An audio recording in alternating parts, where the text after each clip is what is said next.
अच्छा एक चीज देखो यहाँ पर, हेलो एक चीज देखो यहाँ पर, आपको यहाँ पर जितना भी चीजें दिख रही है ना सारी रिएक्शन है। एक केमिकल रिएक्शन के बारे में आपको थोड़ा सा बता देता हूँ। देखो केमिकल रिएक्शन की अगर मैं बात करूँ तो यहाँ पर आप देख रहे हो ना, जैसे एसिड जो है वो मेटल के साथ रिएक्ट कर रहा है ना, और मेटल के साथ रिएक्ट करके क्या बना रहा है, मेटेलिक सॉल्ट। आप देख रहे हो ये एरो आ रहा है, एरो ऐसा एरो आ रहा है, और एरो से पहले कुछ चीजें लिखी हुई है, जैसे मान लो एसिड लिखा हुआ है, मैं उसको ए मान लेता हूँ, और सॉल्ट जो मेटल जो है उसे बी मान ले रहा हूँ। ए और बी रिएक्ट करे और कोई नई चीज बनाए, सी और क्या बनाए, डी बनाए। ठीक है, तो आप यहाँ पे खुद देखो ये जो नई चीजें बन रही है, ये देखो एरो से पहले जो चीजें होती है उन्हें हम क्या बोलते हैं, रिएक्टेंट। क्या बोलते हैं, रिएक्टेंट। समझ आ रही है बात, रिएक्टेंट बोलते हैं। तो आपको इसको समझने के लिए सबसे पहले ये समझना होगा कि एक केमिकल रिएक्शन है। मैं आपको एबीसी के नाम से समझा रहा हूँ, और एरो के बाद जो आपको दिख रहा है ये हमारा क्या है, प्रोडक्ट है। क्या है हमारा, ये प्रोडक्ट है।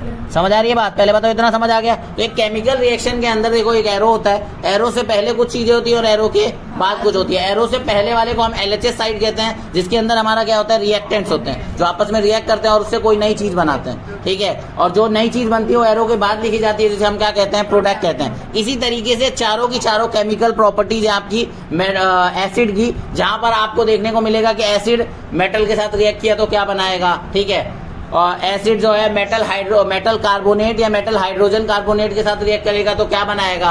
एसिड जब बेस के साथ रिएक्ट करेगा तो क्या बनाएगा। एसिड जब मेटल ऑक्साइड के साथ रिएक्ट करेगा तो क्या बनाएगा। ये कुछ प्रॉपर्टीज हैं। समझ आई बात, आ रही है बात समझ। तो ये होता है हमारा केमिकल रिएक्शन। जैसे एग्जांपल के तौर में आपको देता हूं, जब एसिड जो है मेटल के साथ रिएक्ट करता है तो क्या बनाता है, मेटेलिक सॉल्ट बनाता है, और क्या बनाता है, हाइड्रोजन गैस। इस केस में आप एसिड और जो मेटल है ये हमारा रिएक्टेंट हो गया। ठीक है, और एरो के बाद आपको मेटेलिक सॉल्ट और जो वाटर मिल रहा है ये हमारा क्या हो गया, प्रोडक्ट हो गया। आई बात समझ, पक्का। चलो ठीक है। ऑफ एसिड क्या है, केमिकल प्रॉपर्टीज ऑफ एसिड। ठीक है, तुम देख सकते हो केमिकल प्रॉपर्टीज ऑफ एसिड में यहाँ पर। तो हमारे पास यहाँ चार प्रॉपर्टीज आपको दिख रही होंगी, चार प्रॉपर्टीज हम लोग पढ़ेंगे। समझ आ रही है बात, क्या पढ़ेंगे, चार प्रॉपर्टीज। पहली क्या है, एसिड रिएक्ट विद, पहला प्रॉपर्टी क्या है, देखो हम यहाँ पे क्या पढ़ने वाले हैं। कल हमने क्या पढ़ा था, एसिड क्या होता है, उसकी फिजिकल प्रॉपर्टीज क्या होती है, एसिड कहाँ से मिलता है, नेचुरल सोर्सेज क्या है उसके। इसके अलावा हमने क्या पढ़ा था, और इसके अलावा हमने टाइप्स ऑफ एसिड पढ़ा था। ठीक है, उसकी वीडियो मैंने अपलोड करवा दिया। अब आज की क्लास में हम लोग क्या करेंगे, केमिकल प्रॉपर्टीज ऑफ एसिड। ये केमिकल प्रॉपर्टीज है किसकी, एसिड की। अब इसमें पढ़ना क्या है, हमें पढ़ना यह है कि एसिड अगर इसके साथ रिएक्ट करेगा तो क्या बनेगा, अगर इसके साथ रिएक्ट करेगा तो क्या करेगा। ठीक है, तो ये पढ़ेंगे हम। ये चार मेन केमिकल प्रॉपर्टीज पढ़ने जा रहे हैं पहले आज की क्लास में। आज की क्लास में ये पढ़ेंगे और इसी को लर्न करेंगे प्रॉपर से। ठीक है, पहला है acid react with metal to form hydrogen gas. देखो क्या बोल रहा है, जब कोई एसिड किसी भी मेटल के साथ जब रिएक्ट करता है तो क्या बनाता है, मेटेलिक सॉल्ट बनाता है, और साथ में क्या देता है, हाइड्रोजन गैस। मेरे साथ बोलो, acid react with metal. Acid यानी एसिड प्लस मेटल, एरो क्या देगा आपको, metallic salt plus hydrogen gas. ठीक है, ये हमारी हो गई रिएक्शन। ठीक है, एक तरीके से समझ आ रही है बात, ये दिख रहा है रिएक्शन, दिख रही है आपको, दिख रहा है ना, ये वाला दिख रहा है। ये एसिड प्लस मेटल क्या देगा, metallic salt plus hydrogen gas. समझ आ रही है बात, ठीक है। तो ये वाला याद रखना। इसके बाद देखो यहाँ पर चार एग्जांपल दिए हैं। देखो यहाँ पर सबसे पहले क्या लिया है, H2SO4 लिया है। ठीक है, क्या लिया हुआ है, H2SO4, और साथ में देखो जिंक नाम का मेटल लिया है, Zn। Zn मतलब होता है जिंक। क्या बना आपका, ZnSO4 यानी कि जिंक सल्फेट, और साथ में क्या मिला है आपको, H2 यानी कि हाइड्रोजन गैस। आपको मैं बता रहा हूँ, लेकिन जब आप नोट्स में लिखोगे ना, यहाँ पे लिखोगे H2SO4 के नीचे लिखोगे सल्फ्यूरिक एसिड, Zn के नीचे क्या लिखोगे, जिंक। तो सल्फ्यूरिक एसिड जब जिंक मेटल के साथ रिएक्ट करा तो क्या बना है, जिंक सल्फेट बना है। और जिंक सल्फेट एक सॉल्ट है, मेटेलिक सॉल्ट क्यों है, क्योंकि इसके अंदर मेटल है। और साथ में देखो एक H2 गैस मिली है, जिसे हम हाइड्रोजन गैस कहते हैं। एक और एग्जांपल देखो, HCl है। HCl मतलब हाइड्रोक्लोरिक एसिड। हाइड्रोक्लोरिक एसिड जो है वो कौन से मेटल के साथ रिएक्ट किया है, जिंक के साथ, और रिएक्ट करके क्या बना रहा है, जिंक क्लोराइड। क्या बना रहा है, जिंक क्लोराइड। और कौन सी गैस दे रहा है, हाइड्रोजन गैस। एक और दिखाओ, ये देखो CH3COH। बताओ कौन सा एसिड होता है ये, COH कल बताया था, एसिटिक एसिड। तो एसिटिक एसिड रिएक्ट कर रहा है जिंक के साथ, तो क्या दे रहा है, देखो यहाँ पर CH3CO Zn। ठीक है, और साथ में क्या दे रहा है, H2। समझ आई बात, ये जिंकेट दे रहा है, साथ में हाइड्रोजन गैस दे रहा है। इसके बाद देखो HNO3 है, नाइट्रिक एसिड, और साथ में जिंक है। क्या दे रहा है हमें ये? जिंक नाइट्रेट दे रहा है, और साथ में क्या है यहाँ हाइड्रोजन गैस मिल रहा है। समझ आ रही बात? ये एग्जाम्पल समझ आ गए? एग्जाम्पल समझ आ गए? इसके बाद देखो क्या है, we can check the presence of H2 gas by taking a burning candle near a gas filled bubble H2 gas burn with a pop sound. क्या मतलब है? देखो यहाँ पर आप क्या कर सकते हो, ये जो हाइड्रोजन गैस निकल रही है रिएक्शन करते हो, आप इसको चेक कर सकते हैं। आप एक मोमबत्ती लाओ, ठीक है, तो अगर जब ये आप मान लो एसिड के अंदर आपने कोई मेटल डाला, तो उसके साथ जो गैस निकलेगी, तो उसके पास जब आप मोमबत्ती लाओगे ना, तो वो कैसे जलेगी? पॉप साउंड के साथ। अगर वो आएगा, वो गैस क्या करेगी? उसको एक आवाज करेगी पॉप साउंड जैसा, ठीक है।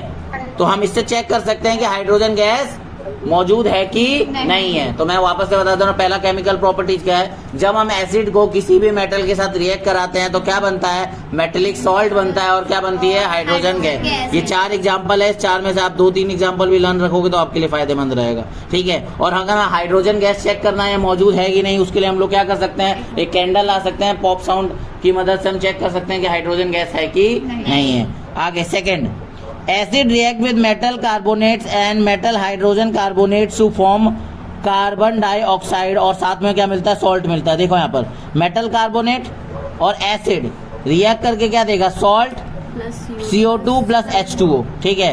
यहाँ पर देखो मेटल हाइड्रोजन कार्बोनेट और साथ में एसिड जब उसके साथ रिएक्ट करेगा तो क्या देगा? सॉल्ट देगा, CO2 देगा और H2O देगा। याद करो मेरे साथ, क्या बोला मैंने? जब हमारा मेटल कार्बोनेट या मेटल हाइड्रोजन कार्बोनेट, इनमें से कोई भी जब एसिड के साथ रिएक्ट करता है तो क्या देता है? सॉल्ट, CO2 यानी कार्बन डाइऑक्साइड, और H2O मतलब वाटर। आपको ये लर्न तो करना पड़ेगा। एग्जांपल देखो, Na2CO3 है, Na2CO3 का मतलब हुआ सोडियम कार्बोनेट। ये रिएक्ट कर रहा है 2HCl के साथ। ये Hc नहीं है, HCl है, यहाँ पर देख लो HCl। 2HCl मतलब HCl है, मतलब हाइड्रोक्लोरिक एसिड के साथ। तो क्या बना है? NaCl, सॉल्ट बनी। H2O मतलब वाटर, और CO2 मतलब कार्बन डाइऑक्साइड। अगला देखो, NaHCO3 है, सोडियम हाइड्रोजन कार्बोनेट, और वो ये किया HCl के साथ, तो क्या बनेगा? NaCl जो कि हमारा सॉल्ट है, और HCl यानी हाइड्रोक्लोरिक एसिड जो कि एसिड है, और यहाँ पर NaCl मेरा सॉल्ट हो गया। इसके साथ क्या बना? वाटर जो कि H2O है हमारा, और CO2 हमारा कार्बन डाइऑक्साइड। इसी तरीके से तुम देख सकते हो बाकी ये आपके ये कैल्शियम कार्बोनेट वाला देखो, कैल्शियम कार्बोनेट है, वो पानी के साथ रिएक्ट करा है H2O के साथ, तो और CO2 के साथ रिएक्ट करके क्या दिया है? Calcium hydrogen carbonate. समझ आ रही बात है? शुरू के 2 एग्जांपल अच्छे से लर्न कर लो इसके। नेक्स्ट थर्ड वाला देखो, थर्ड एसिड जो है वो रिएक्ट करता है बेस के साथ, तो क्या बनाता है? Salt and water.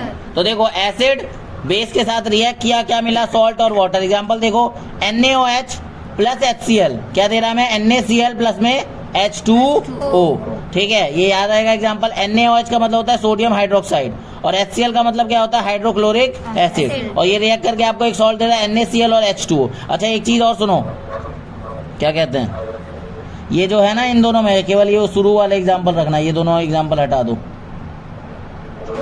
जो दूसरा यहाँ ये दूसरा नहीं, ठीक है। समझ आ गई बात? शुरू के बस ये 2 एग्जांपल रखना है जो कार्बोनेट वाला है, ठीक है। अगला ये वाला बता दिया मैंने, एसिड और बेस रिएक्ट करते हैं तो हमें सॉल्ट। अच्छा इस वाली रिएक्शन को पता है क्या बोलते हैं? इस वाली रिएक्शन को हम लोग बोलते हैं न्यूट्रलाइजेशन रिएक्शन। क्या बोलते हैं? न्यूट्रलाइजेशन रिएक्शन वो रिएक्शन होती है जिसमें एसिड और बेस एक दूसरे के साथ रिएक्ट करते हैं और हमें सॉल्ट और वाटर प्रोवाइड करते हैं, ठीक है। और न्यूट्रलाइजेशन रिएक्शन बहुत सारी चीजों में, जैसे मान लो आपको चींटी ने काट लिया, कोई कीड़े ने काट लिया जो एसिड रिलीज कर रहा है, तो आप उसके लिए फिर एक वो लगाते हो, कुछ ऐसी चीज लगाते हो जिसमें बेस होता है। तो इससे क्या होता है? एसिड और बेस रिएक्ट करके क्या कर देते हैं? उस जगह को न्यूट्रलाइज कर देते हैं और हमें दिक्कत नहीं होती। पेट में एसिडिटी बन जाती है, हम इनो जैसी कोई चीज लेते हैं या कोई और चीज पीते हैं, कहने का मतलब है कोई एक ऐसा सॉल्यूशन पीते हैं जो बेसिक होता है। तो एसिड और बेस रिएक्ट करके क्या हो जाएगा? सॉल्ट और वाटर बन जाएगा और हमारे पेट की एसिडिटी क्या हो जाएगी? खत्म हो जाएगी और न्यूट्रलाइज हो जाएगा। फैक्ट्रियों में क्या होता है? जब वेस्ट को रिलीज करा जाता है तो उसमें एसिड का कंटेंट बहुत ज्यादा होता है। ये क्या कर सकता है? जो पानी में रहने वाले जानवर और पौधे हैं उनको नुकसान कर सकता है। तो फैक्ट्रियां ना अपना वेस्ट छोड़ने से पहले क्या करती हैं? उसमें बेस ऐड करके क्या करती है? उसको न्यूट्रलाइज कर देती हैं। इससे क्या हो जाता है? पानी के अंदर एसिड की मात्रा खत्म हो जाती है, उसका असर खत्म हो जाता है, और जब उसे छोड़ते हैं तो अब वो पौधों और जानवरों को नुकसान नहीं पहुंचाएगा। तो याद रहेगा आपको, ये तीसरे का नाम क्या है? Neutralisation reaction. चौथा है मेटल ऑक्साइड, अगर वो एसिड के साथ रिएक्ट करता है तो क्या बनाता है? Salt and water. तो देखो मेटल ऑक्साइड है, एसिड के साथ रिएक्ट किया तो क्या बनाया, सॉल्ट एंड वाटर। सबसे पहले अगर किसी को क्लियर नहीं तो मैं मेटल ऑक्साइड का मतलब बता देता हूँ। जब मेटल जो है ऑक्सीजन के साथ रिएक्ट करता है तो मेटल ऑक्साइड बनाता है। एग्जांपल के तौर पे आप देख सकते हो CuO। CuO का मतलब है कॉपर ऑक्साइड। क्या है, कॉपर ऑक्साइड। कॉपर ऑक्साइड जब HCl के साथ यानी हाइड्रोक्लोरिक एसिड के साथ रिएक्ट कर रहा है तो क्या मिल रहा है हमें, कॉपर क्लोराइड, ठीक है, और साथ में क्या मिला है, वाटर। समझ आई बात। तो मेटल ऑक्साइड जब हमारा एसिड के साथ रिएक्ट करता है तो हमें क्या मिलता है, सॉल्ट एंड वाटर मिलता है। एसिड बेस के साथ रिएक्ट करता है तब भी क्या मिलता है हमें, सॉल्ट एंड वाटर मिलता है। अच्छा देखो यहाँ पे क्या लिखा है, metallic oxide are said to be basic oxide. क्या कह रहा है कि जो मेटेलिक ऑक्साइड होता है उसका नेचर कैसा होता है, बेसिक होता है। इसीलिए तो देखो मेटेलिक ऑक्साइड हमारा बेसिक हो गया, और बेसिक के साथ अगर एसिड ऐड होगा तो वही सेम चीज मिलेगी ना, सॉल्ट एंड वाटर जैसा ऊपर पड़ा, क्योंकि एसिड और बेस रिएक्ट करता है तो सॉल्ट एंड वाटर देता है। और मेटेलिक ऑक्साइड एक्चुअल में उसका नेचर बेस जैसा होता है। तो एक्चुअल में देखा जाए तो मेटल ऑक्साइड एसिड के साथ रिएक्ट कर रहा है तो बिल्कुल रिएक्शन कैसी है, बेस और एसिड की रिएक्शन हो गई। इसीलिए इसमें आपका जो वो मिल रहा है सॉल्ट एंड वाटर मिल रहा है। समझ आ रही है बात। तो ये 4 प्रॉपर्टीज आपको लर्न होनी चाहिए अच्छे से, इस तरह आपको लर्न हो जाना चाहिए अच्छे से। अगर नहीं लर्न होगा तो कोई फिर प्रॉब्लम आएगी। आ रही है बात समझ, ठीक है।